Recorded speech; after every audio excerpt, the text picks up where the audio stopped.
once we actually separated the protein and the DNA from other molecules, now we actually have to separate the proteins or DNAs from themselves. We do this, from my understanding, with electrophoresis. Okay? Now, electrophoresis is just a very simple method, basically. All you do is you have like this, you have this device right here. It looks like this. And in there, you have some gel, and the gel looks like this. So here's like the gel in here. So this is basically some type of jelly. You can think of it, similar to, I don't know, like the jelly that you would eat, uh, or yeah, something like that. And in here, basically what happens is you have here like positively and negatively charged, um, nodes basically.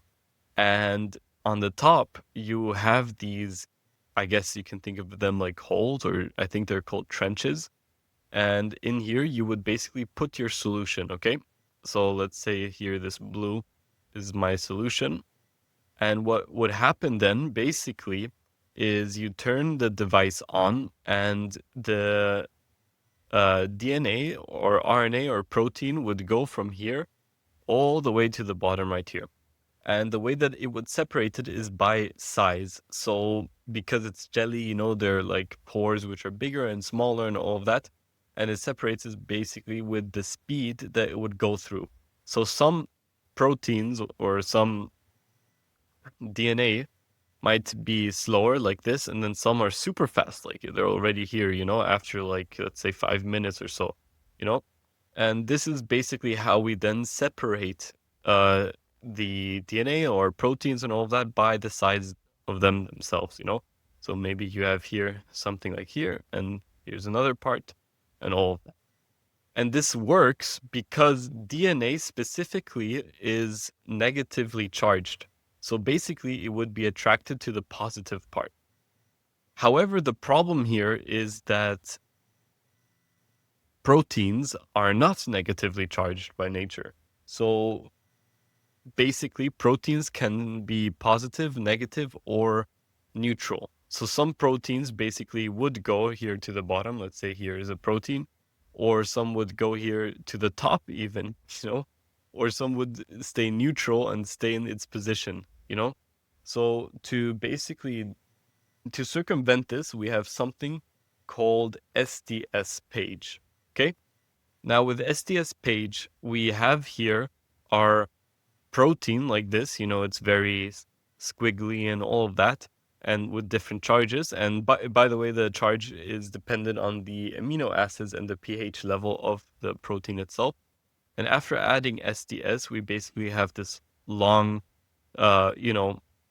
negatively charged protein, which we can then, of course, like do it with the same system right here. However, there's one last thing that we also would need for the separation of these molecules, and that is we actually have different layers, of the gel.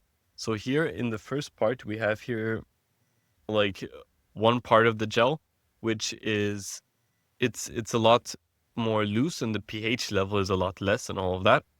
I can show a picture of this too. So it would look something like this, where basically on the top we have a stacking gel, and on the bottom we have a resolving gel. And the reason is the stacking gel basically just tries to get it from the squiggly lines to basically be straight. And after it's straight, it just goes through the resolving gel normally, like before. A very last thing that we can add is actually something called Beta-Mercaptoethanol or something like that. Mercaptoethanol, I don't know, I can't say it.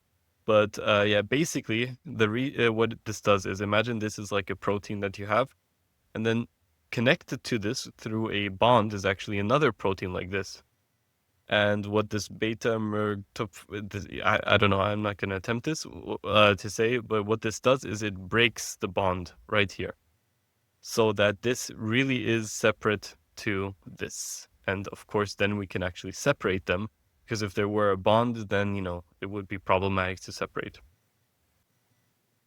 One last thing that SDS page also allows us to do with proteins is actually estimate their weight. The way that we do this is in this front lane right here. So these, by the way, I forgot, these are called lanes, so each one of these is like a lane.